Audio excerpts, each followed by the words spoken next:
আচ্ছা মানুষ ভালো দেখে রাত্রি কেন কালো? চাঁদ সূরজ কোথা থেকে পেলো এত আলো? পশু পাখি কয় না কথা, মানুষ কেন কয়?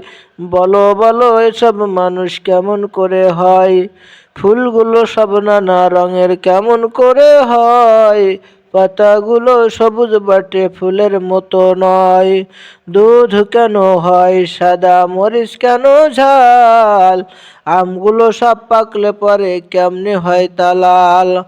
আমরা সবাই বাস করি ভাই এই দুনিয়ার রঙে, হাতের লেখা আর চেহারা মেলে না কারু সঙ্গে। আর মেলে না কথার ধরন, আঙ্গুলের টিপ। আল্লাহ তাআলা একজন আছেন, প্রমাণ হলো ঠিক। আপনি যদি এই চ্যানেলে নতুন হয়ে থাকেন, চ্যানেলটি সাবস্ক্রাইব করে পাশে থাকুন। লাইক কমেন্ট করতে ভুলবেন না কিন্তু।